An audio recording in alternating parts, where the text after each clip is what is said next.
का पहला शिवलिंग है सोमनाथ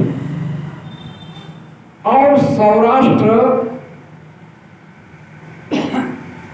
कहते हैं गुजरात को, क्योंकि महाराष्ट्र से लगा हुआ सौराष्ट्र है जो समुद्र का तटीय है और प्रभास क्षेत्र इसलिए है क्योंकि भगवान जब जरासंध से लड़ते हुए रण छोड़ गए थे और रण छोड़ के बाद उन्होंने जिस स्थान पे समुद्र में अपना नगर बसाया था और विश्वकर्मा के द्वारा जिसका निर्माण हुआ वह द्वारिका है और द्वारिका का वह समुद्री परिक्षेत्र प्रभास क्षेत्र कहलाता है, जहाँ पर हमने उस रास का कल जिक्र किया था जहाँ पर 16,108 रानियां और गोपियां थी। उस प्रभास क्षेत्र में सोमनाथ सोमेश्वर हैं, सौराष्ट्र सोमनाथ। अब इसका जो उल्लेख है वह क्या है देखें। और कहा कि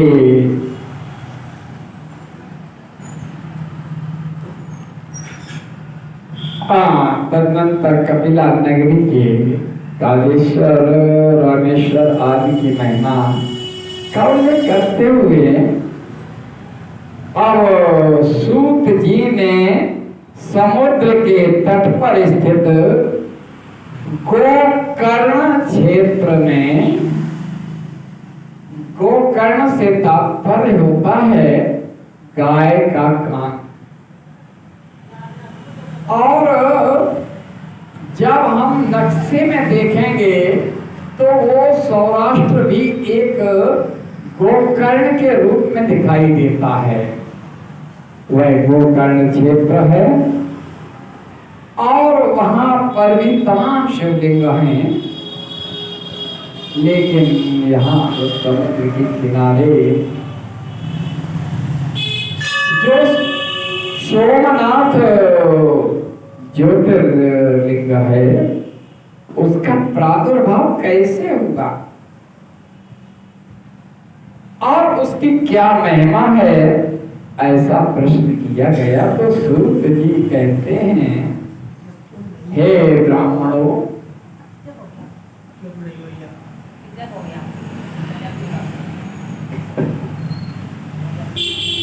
तो कहा कि हे ब्राह्मणों, मैंने सदगुरु से जो सुना, जो सदगुरु से सुना वही मैं बता रहा हूं, सुनो।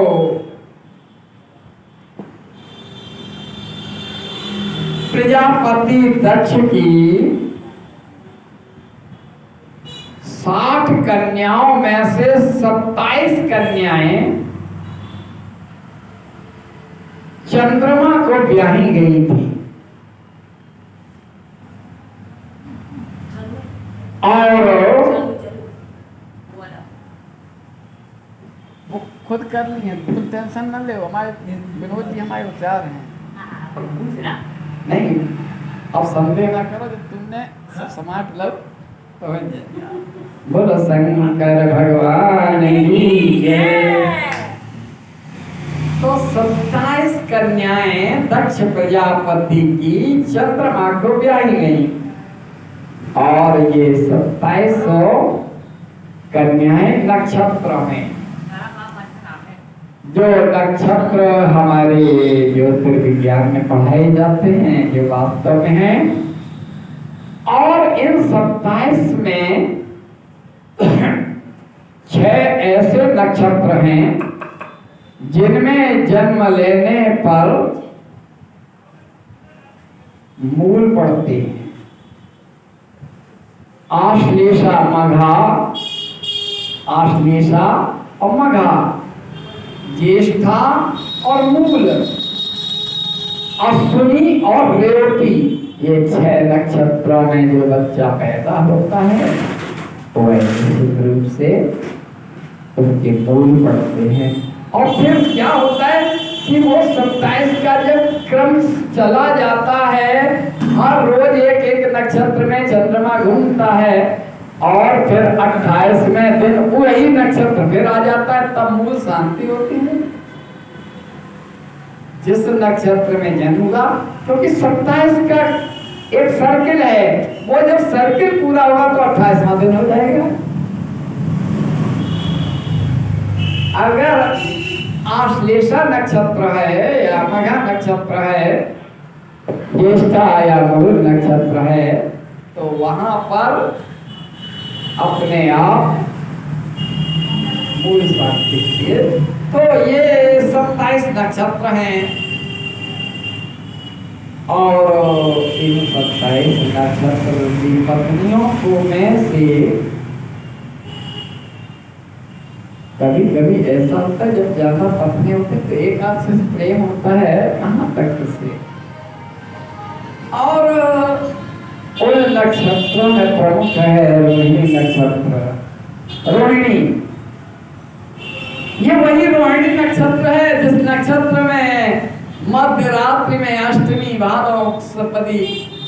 भादव के कृष्ण पक्ष की अष्टमी की रात में रोहिणी नक्षत्र में भगवान कृष्ण का परमोत्तम अवतार हुआ था, वह रोहिणी नक्षत्र। तो रोहिणी नक्षत्र, रोहिणी नाम की पत्नी से चंद्रमा का विशेष लगाव था। कभी देखें आकाश मंडल में कि चंद्रमा के पास जो एक तारा चमकता है बिल्कुल पास में, जिधर को चंद्रमा घूम पर परिक्रमा करता है ना, लेकिन वो उसके साथ ही है, वही रोहिणी नक्षत्र है। हम व्यवहारिकता में बता रहे हैं कि रोहिणी के प्रति कितना स्नेह है कि रोहिणी के साथ ही है। और 26 पत्नियां यानी 26 नक्षत्र अपने आप को उपेक्षित समझते कि मेरे स्वामी मुझे प्रेम नहीं करते,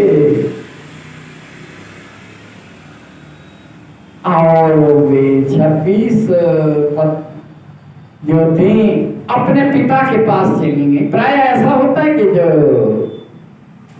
परेशान होते हैं ना, किसी प्रकार टेंशन होते हैं तो मायके चली जाती हैं।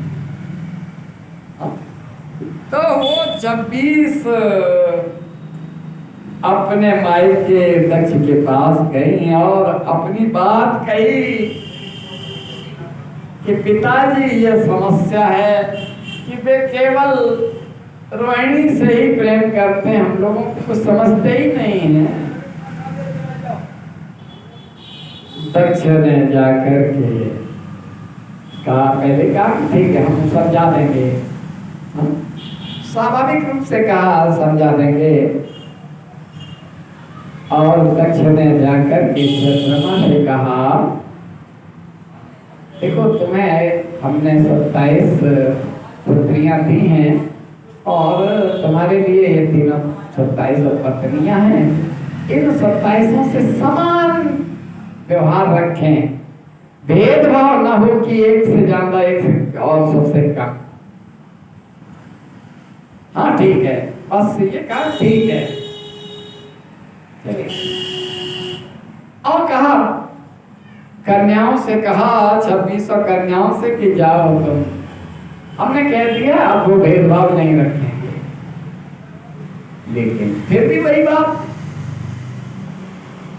रोहिणी के सिवा 26 को कुछ नहीं समझा।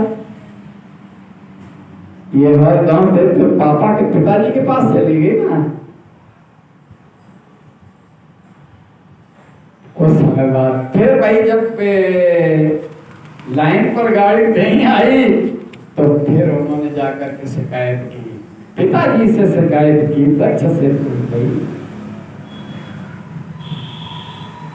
फिर दक्ष ने जाकर के फिर चंद्रमा के पास गए कि हे चंद्र सुनो, मैं पहले भी कई बार तुमसे प्रार्थना कर चुका हूं और तुमने मेरी बात नहीं मानी। आखिर मेरी इन 26 पुत्रियों का क्या दोष है जिसे तुम उपेक्षित करते हो, प्रेम नहीं करते हो?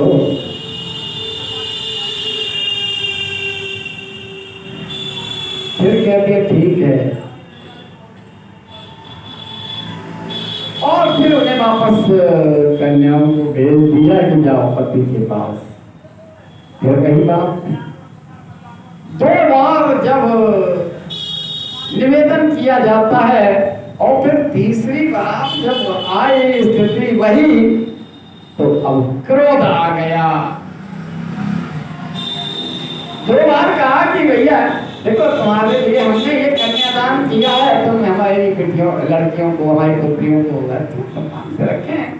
हाँ, और 2 बार जब कह दिया तो तीसरी बार जब फिर पहुंच गई तो अब बाप को क्रोध आ गया, दक्ष को क्रोध आ गया और उन्होंने आकर के कहा कि सुनो चंद्र, तुम हमारे दामाद हो और मैं कितनी बार तुमसे निवेदन किया और तुमने कहा ठीक है, बस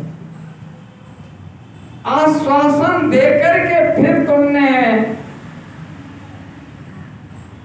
हमारी बात को बिल्कुल कोई महत्व नहीं दिया, गंभीरता से नहीं लिया। मैं तुम्हें साथ देता हूं कि तो क्षय रोग से ग्रसित हो जाए। क्षय रोग से मतलब होता है टीबी, आज क्षय रोग, जिससे शरीर क्षरित होता है।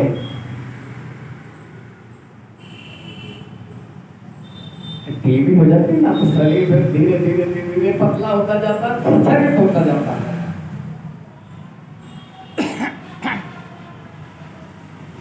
दक्ष के इतना कहते ही चंद्रमा क्षय रोग से ग्रस्त हो गए और उनका शरीर क्षय होने लगा, नष्ट होने लगा, हाहाकार मच गया। सभी देवता और ऋषि कहने लगे हाय हाय ये क्या हो गया। चंद्रदेव दुर्बल हो गए। इंद्र आदि सब देवताओं और ऋषियों ने उसकी अवस्था की सूचना दी और ब्रह्मा जी के पास गए।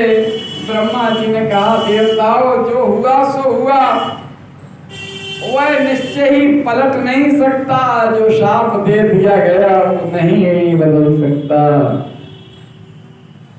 लेकिन अगर भोलेनाथ की आराधना की जाए, शिव की आराधना की जाए तो शायद है कि शाप का प्रभाव कम हो जाएगा, क्षय रहित भी कर देंगे। देवताओं और मुनियों के कहने पर ब्रह्मा जी की आज्ञा के अनुसार चंद्रमा ने महामृत्युंजय का जप करने का उपक्रम का संकल्प लिया। ब्रह्मा जी ने कहा कि इसके लिए तुम्हें प्रवास क्षेत्र में समुद्र के किनारे शिवलिंग स्थापित करके महामृत्युंजय मंत्र का जाप करना है। और प्रभास क्षेत्र में चंद्रदेव पहुंचे और एकमात्र महामृत्युंजय मंत्र का जाप करने लगे। जाप भी कोई ये नहीं होता है कि 1 माला 2 माला 10 मालाएं नहीं है। यहाँ कहते हैं कि एक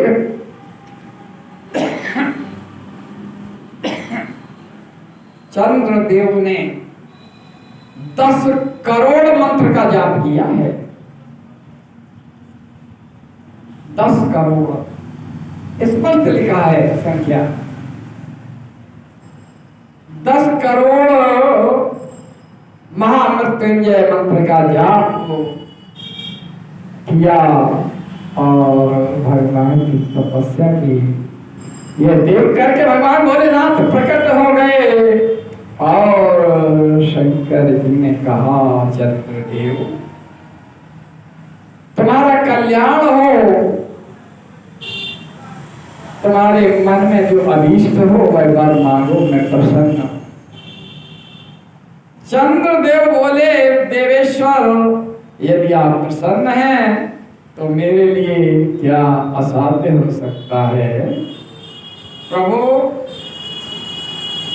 भगवान शंकर, आप मेरे शरीर के क्षय रोग का निवारण कर दें।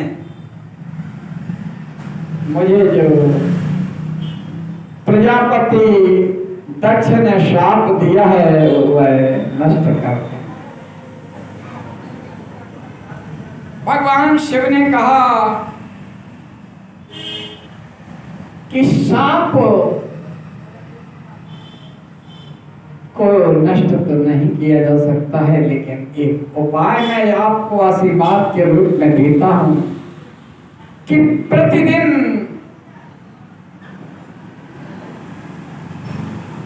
कलाओं से क्षीण हो गए और माह के अमावस्या के दिन बिल्कुल क्षणित हो जाओ, यानी नष्ट हो जाओगे, दिखाई नहीं दोगे। अमावस्या की काली रात होती है, चंद्रमा नहीं दिखाई देता।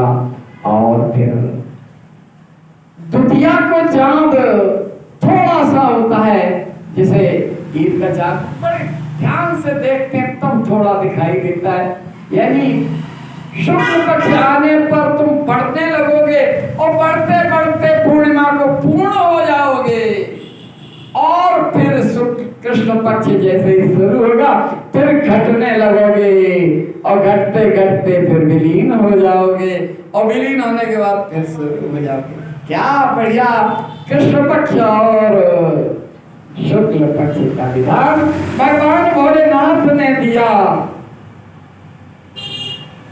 और चंद्रमा ने भक्ति भाव से भगवान शंकर की स्तुति की। इसके बाद निराकार देते हुए भगवान शिव फिर साकार हो गए और देवताओं को प्रसन्न करने के लिए और इसके महत्व को बढ़ाने और चंद्रमा के यश का विस्तार करने के लिए भगवान शंकर का वह तेज उस शिवलिंग में समाहित हो गया और जब ज्योति समाहित हुई भगवान शिव की तो ये भी ज्योतिर्लिंग हो गया सोमनाथ। इसे नाम दिया गया सोमेश्वर, यानी सोम माने चंद्रमा। चंद्रमा के द्वारा जिस शिवलिंग को स्थापित करके महामृत्युंजय का जाप किया गया वह स्थान समुद्र का तटीय क्षेत्र सोमनाथ होगा। हे ब्राह्मणों, सोमनाथ का पूजन करने से जो भी उपासक वहां जाते हैं वे क्षय रोग हो या किसी प्रकार का कोढ़ हो, भगवान चंद्रमा की भांति वो भी तो रोग से मुक्त हो जाते हैं। और वहां पर चंद्रकुंड है और चंद्रकुंड इस भूतल पर पाप नाशन तीर्थ के रूप में प्रसिद्ध है। जो मनुष्य उसमें स्नान करता है वह सब पाप से मुक्त हो जाता है। और अगर क्षय रोग या और भी कोई असाध्य रोग है तो उस कुंड में 1-2 दिन नहीं बल्कि यहाँ लिखा हुआ षड्मास 6 महीने तक चंद्रकुंड में स्नान करने से बीमारी दूर हो जाती है। ये चंद्रकुंड है सोमनाथ के नजदीक, और ये सोमनाथ मंदिर है प्रभास क्षेत्र अर्थात सौराष्ट्र गुजरात में। चंद्रमा निरोग होकर के अपना पुराना कार्य संभालने लगे, और इस प्रकार सूत जी कहते हैं, हे मुनीश्वरों, मैंने सोमनाथ लिंग के प्रादुर्भाव का कथानक और उनके महत्व की चर्चा की। अब आगे मल्लिकार्जुन और महाकाल नाम के ज्योतिर्लिंगों की चर्चा होगी। बोलो शंकर भगवान की जय। आए एक देखें भजन,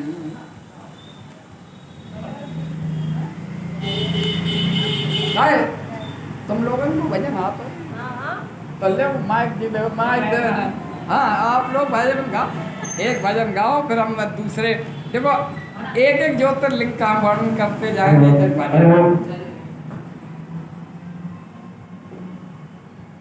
नहीं, स्टैंड माइक दे लोगों को, स्टैंड माइक दे।